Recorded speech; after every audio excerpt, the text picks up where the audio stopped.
नमस्कार, मैं हूं आपके साथ अभिषेक बड़ाचार्य। भारत में तीसरे चरण में कुल 93 सीटों पर आज मतदान जारी रहा और अब 6 बजे समाप्त हो चुका है। बाकी जो कतारों में लगे हुए हैं वो अपने मताधिकार का प्रयोग कर पाएंगे।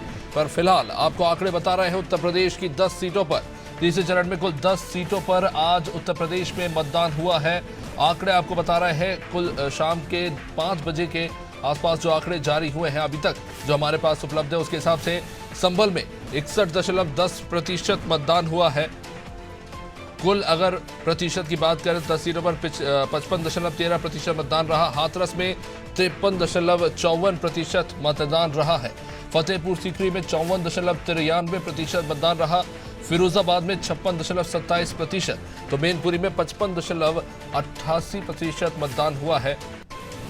वही बात करें एटा की तो एटा में 57.7%, तो बदायूं में 52.70%, आंवला में 54.73%, तो बरेली में 54.21% मतदान हुआ है। मौजूदा आंकड़ों के हिसाब से भी अगर गौर करें तो इस बार संभल में मतदान प्रतिशत में बढ़ोतरी देखने को मिल रही है। पिछली बार संभल में 64.73% मतदान तक कहीं ना कहीं आसपास नजर आ रहा है। हाथरस में 53.54% मतदान हुआ है। पिछली बार के मुकाबले आंकड़ा काफ़ी कम है। अगर अनुमान लगा जाए कि जो फाइनल आंकड़े आएंगे अगर उसमें 2-3% की बढ़ोतरी होती है तो भी पिछली बार के मुकाबले जो नंबर्स हैं थोड़े कम है। जहां पर पिछली बार हाथरस में 61.76% मतदान हुआ था। अभी तक जो आंकड़े शाम के निकल के आए उसके मुताबिक 53.54% मतदान हुआ है। वही बात करें फतेहपुर सीकरी की तो फतेहपुर सीकरी में भी आंकड़े काफ़ी कम है। पिछली बार से 6% मतदान कम नज़र आ रहा है। हमारे सहयोगी लगातार आज दिन भर वोटिंग के दौरान फील्ड पर उतरे रहे और लगातार वोटिंग को लेकर कवरेज देते रहे। हमारे साथ इस वक्त बरेली से हमारे सहयोगी प्रवीण कुमार हमारे साथ जुड़ रहे हैं। प्रवीण, तीसरे चरण का मतदान जोर शोर से प्रचार चला। आज जनता ने अपने मताधिकार का प्रयोग किया। किस तरह का उत्साह देखने को मिला? ज़मीनी हालात किस तरह के रहे? देखिए, बिल्कुल अगर बरेली की हम बात करते हैं तो बरेली में जिस तरीके से मतदान सुबह शुरुआत की अगर आंकड़ों की बात करते हैं तो सुबह वोटिंग परसेंटेज जो जहाँ सुबह सुबह की बात करते हैं तो उसमें मतदाताओं में एक अच्छा खासा रुझान देखने को मिला और अपने अपने मतदान बूथों के लिए जो लोग वोट डालने के लिए पहुंचे थे। अगर बात करें दोपहर 11 बजे की बात की तो दोपहर 11 बजे के बाद जिस तरह से वोटिंग परसेंटेज डाउन रहा, भीषण गर्मी की वजह से कुछ लोग घर से भी नहीं निकले, कई लोगों ने मतदान केंद्र तक नहीं पहुंचे, कुछ वोटर्स की पर्चियां घर तक नहीं पहुंची, कई लोगों की लिस्ट जो लिस्टों में से नाम गायब कर दी गई थी। जी, किस तरह का एक्साइटमेंट है? क्योंकि अगर हम देखें तो पिछली बार अगर बरेली में जो वोट प्रतिशत है वो 59.5% रहा है। अभी भी काफ़ी सारे लोग कतारों में लगे हुए हैं, तो क्या पिछली बार का आंकड़ा छू पाएंगे? क्योंकि अभी तक तो आंकड़े काफ़ी दूर नज़र आ रहे हैं पिछली बार से।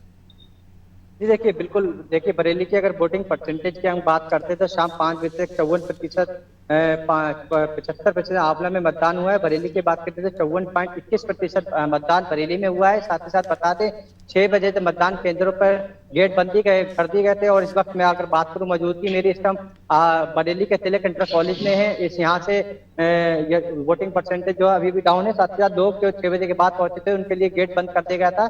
साथ ही साथ अभी कुछ समय के बाद यहाँ से जो तमाम जो यहाँ पोलिंग बूथ के ड्यूटी कार्मिक लगाई गई थी वो भी जाना शुरू हो गए। जी प्रवीण, वैसे बरेली बीजेपी की काफ़ी मजबूत सीट मानी जाती है। लगातार 8 बार से यहाँ से जीतते रहे हैं। कौन से मुद्दे जो है जनता को ज़्यादा प्रभावित करते रहे? खासतौर से यहाँ पर जोर शोर से हमने देखा था बीजेपी नेताओं के काफ़ी सारे कार्यक्रम हुए। जी बिल्कुल, देखिए बरेली की अगर बात करते हैं, बरेली भारतीय जनता पार्टी का गढ़ माना जाता है। खुद यहाँ से 8 बार के सांसद संतोष गंगवार लगातार जीते थे। 2009 में प्रवीण सिंह एरन ने सपा प्रत्याशी जो यहाँ से हैं उन्होंने एक बार उनका हराया है। साथ ही साथ इस बार संतोष गंगवार का टिकट काटकर और छत्रपाल गंगवार को भारतीय जनता पार्टी ने टिकट सौंपा है। तो कहीं ना कहीं देखा जाए तो इस बार लगातार स्टार प्रचारकों का दौरा जब बरेली रहा है, प्रधानमंत्री नरेंद्र मोदी ने खुद यहाँ उनके समर्थन में जनसभा रोड शो किया। बात अगर योगी आदित्यनाथ की करें, उन्होंने भी जनसभा की थी। लगातार डिप्टी सीएम केशव प्रसाद मौर्य, ब्रजेश पाठक उनके समर्थन में लगातार यहाँ चुनाव प्रचार करने में जुटे रहे। जी क्या लगता है इस बार, क्योंकि लगातार से यहाँ पर बीजेपी की जीत होती रही है लेकिन बसपा ने भी यहाँ पर उम्मीदवार उतारा है, क्या इस तरह का कोई त्रिकोणीय मुकाबला यहाँ देखने को मिल रहा है या ये मान के चला जा रहा है कि मैदान में बीजेपी ही नजर आ रही है? क्या सपा भी टक्कर देती नजर आ रही है इस सीट पर? जी देखिए, अगर बरेली की मैं बात करता हूँ तो बरेली में छत्रपाल गंगवार और बात सीधे प्रवीण सिंह एरन की करते हैं तो दोनों में घमासान फाइट है।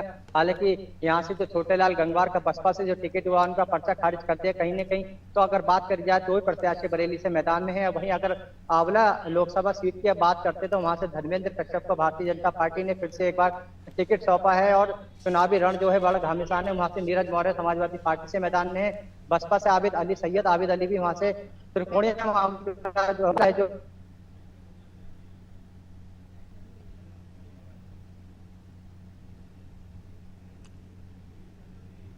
चलिए प्रवीण से लगता है संपर्क टूट गया है। शुक्रिया वैसे प्रवीण, विस्तृत जानकारी दे रहे थे आंवला और बरेली लोकसभा सीट को लेकर।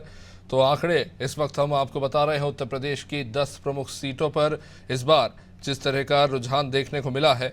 अगर शाम के 5 बजे के हिसाब से देखें तो लगभग ज़्यादातर सीटों पर करीब ही रहा है। वोट प्रतिशत में कुछ खास अंतर देखने को नहीं मिला। हालांकि हाथरस सीट पर खासी गिरावट देखने को मिली है।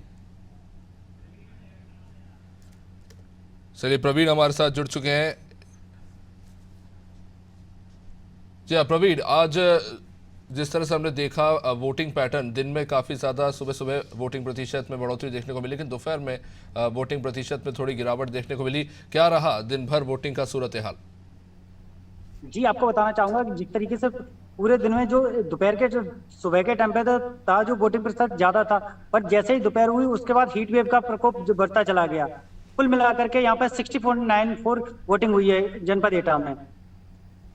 जी, तो पिछली बार से काफी अच्छा रहा है वोट प्रतिशत, क्या कहें प्रवीण इस पे? जी हाँ जी इस बार वोटिंग प्रतिशत पिछली बार से काफी अच्छा सुधार रहा है। और अभी तक क्योंकि 5 बजे तक के आंकड़े आए हैं तो क्या मान सकते हैं कि इसमें और भी ज्यादा बढ़ोतरी देखने को मिल सकती है आखिरी नंबर जो जारी होंगे तब तक? जी भी बिल्कुल। अभी जो लास्ट आंकड़े जारी होंगे उनमें निश्चित ही बढ़ोतरी होगी। क्या लगता है इस सीट पर, क्योंकि अगर हम बात करें तो क्या कड़ी टक्कर है बीजेपी और सपा के बीच में? जी बिल्कुल। यहाँ पर अभी जो साकी चेहरा है, जो सपा ने जो साकी चेहरे को उतारा है, क्योंकि 2.25 लाख वोटर करीब यहाँ पर साके मतदाता हैं। तो इस हिसाब से देखना होगा कि बीजेपी और सपा में कड़ी टक्कर है यहाँ पर। प्रवीण, क्या त्रिकोणीय मुकाबले की भी स्थिति कहीं ना कहीं बनते हुए नजर आ रही है? जिस तरह से यहाँ पर बसपा ने मुस्लिम उम्मीदवार इरफान अहमद को उतारा है, तो क्या कहीं ना कहीं वोटों का ध्रुवीकरण एक महत्वपूर्ण कारण बन सकता है? नहीं, वोटों का ध्रुवीकरण करने की कोशिश की गई है, बट ध्रुवीकरण हुआ नहीं है। यहाँ पर जो सीधी टक्कर है वो सपा और बीजेपी के बीच ही है। जहाँ पर जो स्थिति है लगभग सपा की स्थिति बेहतर बताई जा रही है। चलिए, बहुत बहुत शुक्रिया प्रवीण जानकारी के लिए। तो जाहिर तौर पर सीधा टक्कर एटा में बीजेपी और समाजवादी पार्टी के बीच में है।